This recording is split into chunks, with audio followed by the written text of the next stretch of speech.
চলো, আদা পেঁয়াজ রসুন দিয়ে তো অনেক রকমের মাংস খেলাম। এবার একটু নতুন ধরনের রেসিপি দেখাচ্ছি।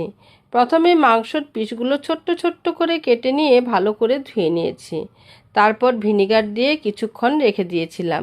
একটু বাদে মাংস থেকে চিপড়ে ভিনিগার জলটিকে বের করে দিলাম। নুন হলুদ মাখিয়ে রেখে দিলাম কিছুক্ষণ। এদিকে পরিমাণ মতো সাদা সর্ষে, কালো সর্ষে, কাঁচা লঙ্কা, রসুনকে অল্প একটু নুন দিয়ে বেটে নিলাম মিহি করে। কড়াইয়ে তেল গরম করে মাংসটা একটু নেড়ে নিলাম। তারপর ওই সর্ষে বাটাটি ওর উপর ঢেলে দিলাম। তারপর বেশ নেড়েচেড়ে একটু মিডিয়াম আঁচে ঢাকা দিয়ে দিলাম। তারই মধ্যে কাঁচা পেঁয়াজ, কাঁচা লঙ্কা আর টমেটো কুচানো দিয়েছি, দেখতেই পাচ্ছ। মাংসের মধ্যে জল শুকিয়ে এলে কাঁচা তেল দিয়ে নাবাতে হবে। আমি এখানে কাঁচা তেলটি দিতে ভুলে গিয়েছিলাম কড়াইয়ে, তাই বাটিতে সাজাবার সময়েই দিয়ে দিয়েছি। খেতে কিন্তু অসাধারণ হয়েছিল। ভাবছি এতদিন কেন এই রেসিপিটা বানাইনি।